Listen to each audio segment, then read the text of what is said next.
I never answer to no, man, I still go. Go, go, go, go, go, go, go, go. Brian Giles with Brian Giles MTG. And we're back with more Murders at Karlov Manor spoilers. The third video that I had made earlier didn't work right, and so I'm having to redo it. Hoo-ha. But we've got Tulsamere, Midnight's Light.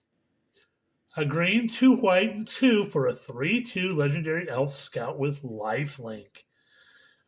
When Tulsamere, Midnight's Light enters the battlefield, create Volja Fenstalker, a legendary 5/5 green and white wolf creature token with trample. Whenever a wolf you control attacks, if a Tulsamere attacks this combat, target creature an opponent controls blocks that wolf this combat able. So some definite wolf love there. And definitely when he attacks, you can give your wolf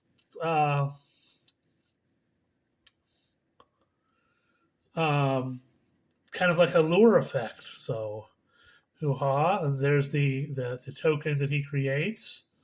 So, hoo-ha.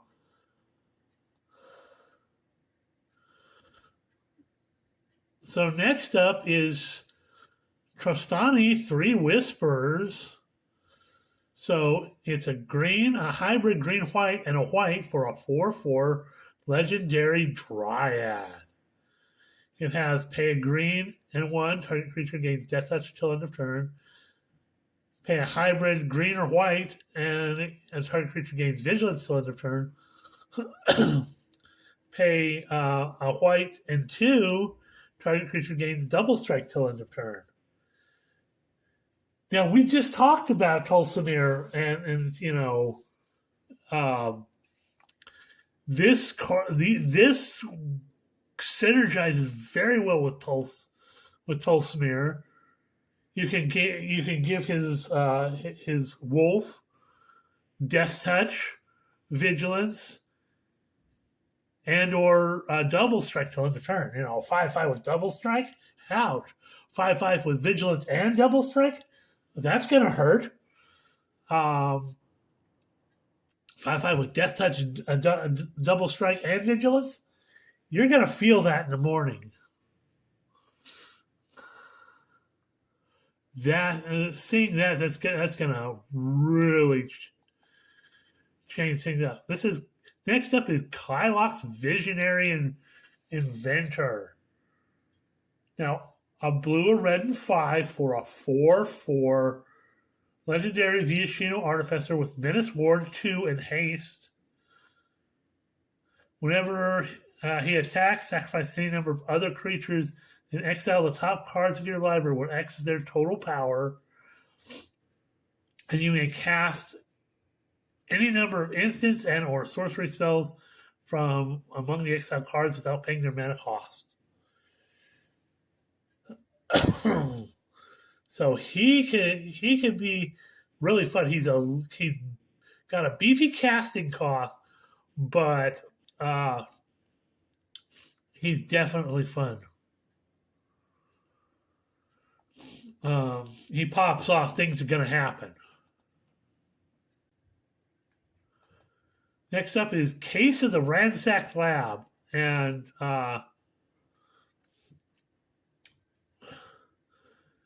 the term I was trying to figure out earlier was sagas. This is like a saga card. This is another case card. It doesn't play like a saga. You have a case and you have to solve it. So for a blue and 2, instant and sorcery spells cost 1 colorless less to cast. To solve it, you've got to cast 4 or more instant or sorcery spells this turn. When solved, whenever you cast an instant or sorcery spell, you draw a card. So, Spellslinger love. Pause for the cause.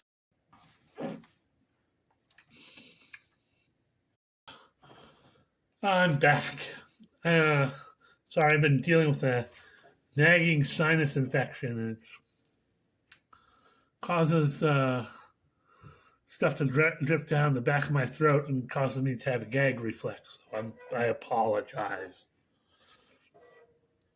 Okay, so this, unlike the other case we saw earlier, this stays on the battlefield and gives you a bonus whenever you cast instants or sorcery spells.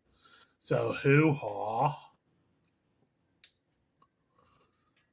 Next up, we have a new version of Cranko. Cranko, Baron of 10th Street. Now, he's a red and 2 for a 3/3 legendary goblin with haste. Tap him to sacrifice an artifact. Put a +1/+1 counter on each goblin you control. Because goblins. Whenever an artifact is put into a graveyard from the battlefield, you may pay a red. If you do, create a 1/1 red goblin creature token. It gains haste till end of turn. So you can sack an artifact, like a clue token, and put +1/+1 counters on all your goblins. And when that put into the graveyard, pay a red, and you create an extra goblin creature token. So you get +1/+1 on all your goblins, and you pay the extra red to go with it, and you gain an extra 1/1 goblin. Because goblins.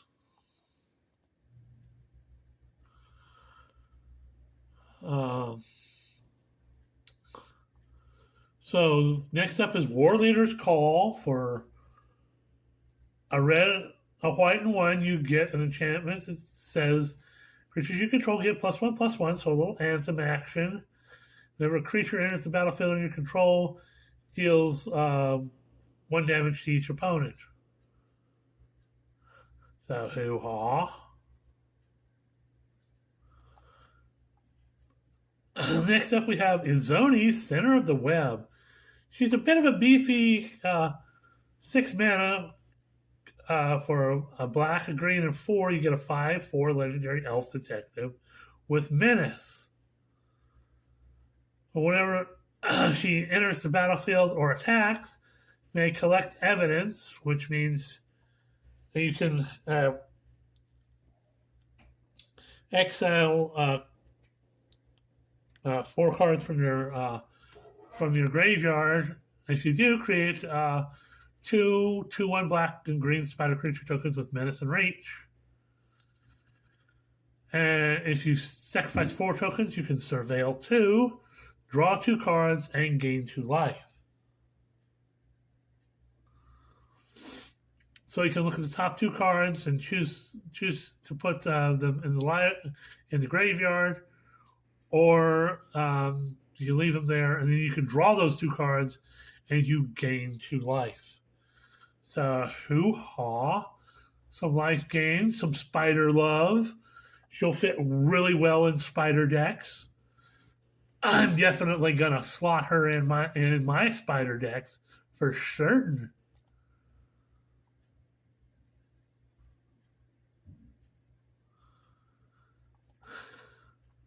Next up, we have a Killer Among Us, because they're going to trope the game Among Us. So for a green and 4, you get an enchantment that reads, when a Killer Among Us enters the battlefield, you create a 1/1 white human creature token, a 1/1 blue merfolk creature token, a 1/1 red goblin creature token, then secretly choose human, merfolk, or goblin. When you sacrifice it, reveal the chosen creature type. If target attacking creature token is the chosen type, put 3 +1/+1 counters on it and gains death touch till end of turn. So this is an interesting concept, and I think this was kind of the top part was part of the Mark Rosewater spoilers. You know, multiple card that creates multiple tokens.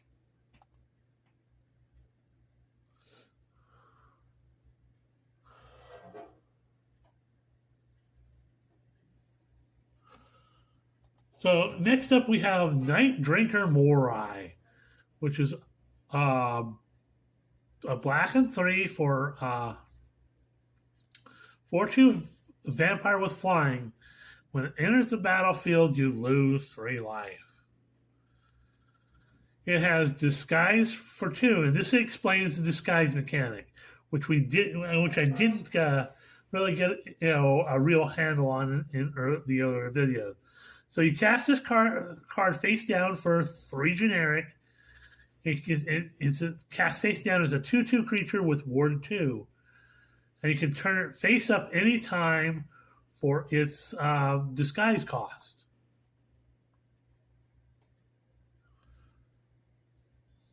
So that's how disguise works.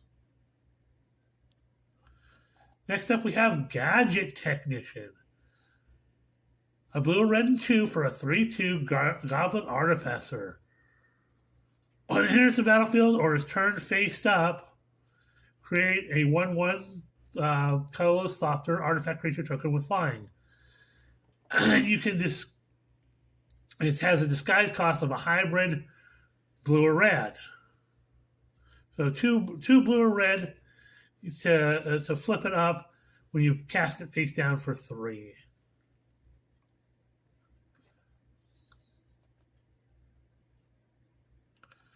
So next up is Expose the Culprit for a red and 1. You get an instant that reads choose one or both.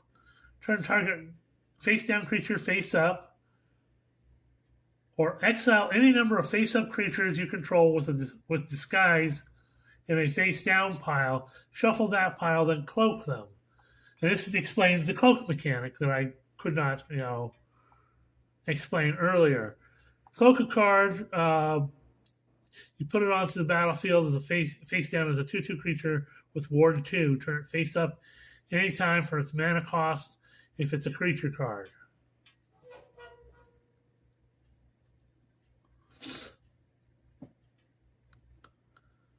Oh, so I see what you can do here.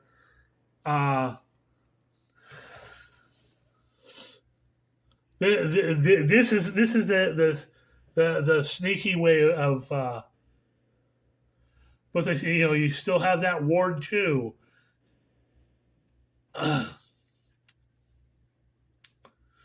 But it's kind of a sneaky way of doing low cast weenie creature removal. Weenie creature board wipe.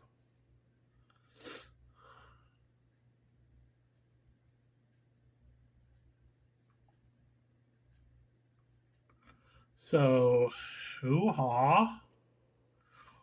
Or you can use it to protect your creatures as well. So it's very useful.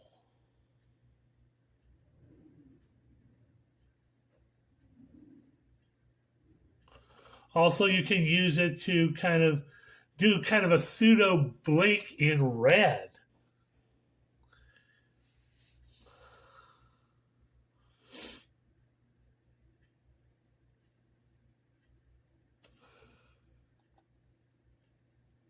So, hoo-ha.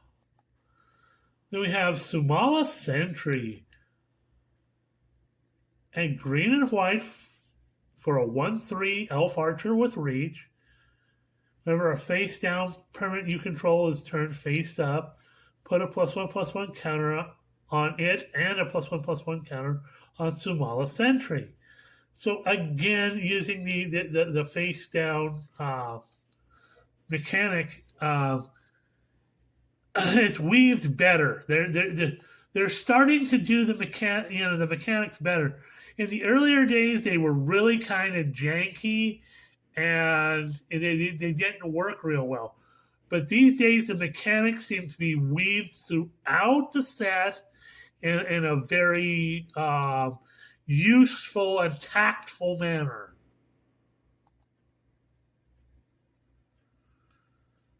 So next up, we have Galvanize, which is a reprint of a card. And so red and 1 for an instant reads, Galvanize deals 3 damage to target creature. If you've drawn 2 or more cards this turn, Galvanize deals 5 damage to that creature instead. So again, something in your Spellslinger deck.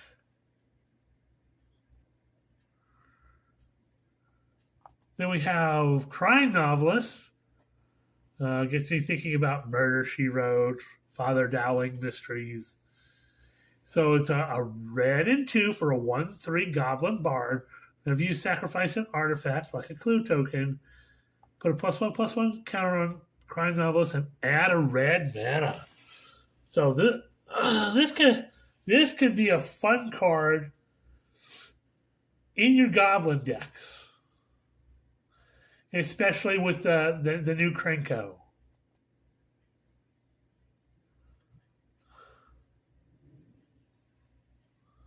Trying to keep a look on my time here.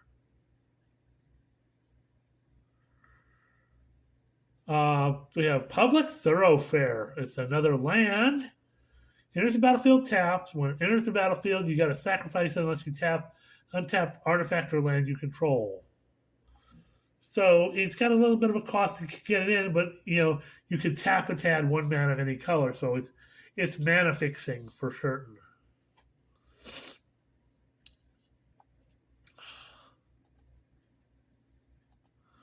Then we have Convenient Target. A red mana for an enchantment aura, enchant creature. Convenient target enters the battlefield, a suspect enchanted creature. So your enchanted creature gains menace and can't block, and it gets a +1/+1. And you can pay a red and 2 to return convenient target from your graveyard to your hand. So hoo-ha. A little bit of a reusable aura.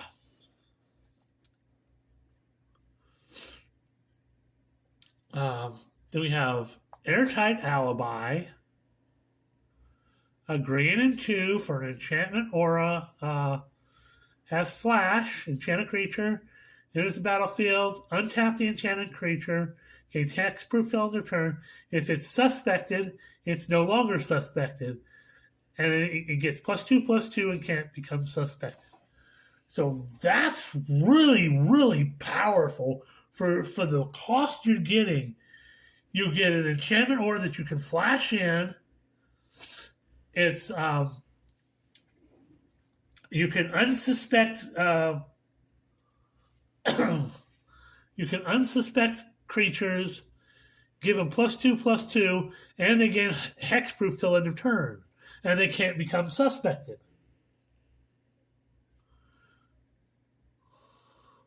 So, that's really powerful. And I think it's going to see some play across, in any decks that are using green. Next up, we have It Doesn't Add Up.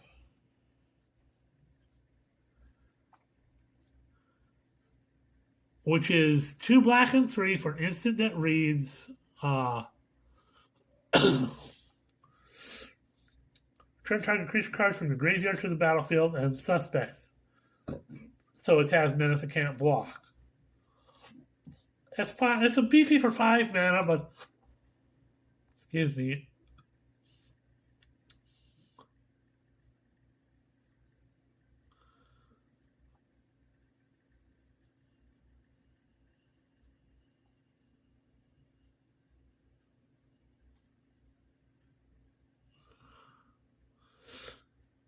So it's definitely something that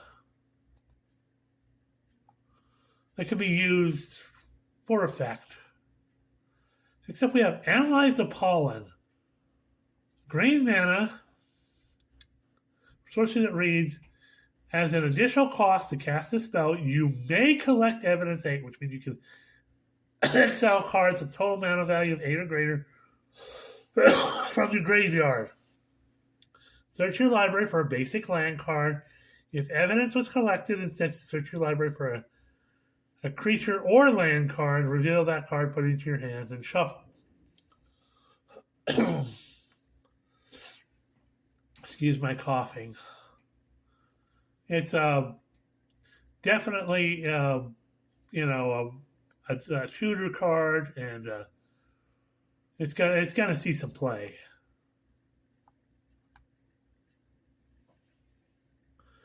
So that's it for right now. We're gonna call it at 20 minutes, and we'll see you on the next video.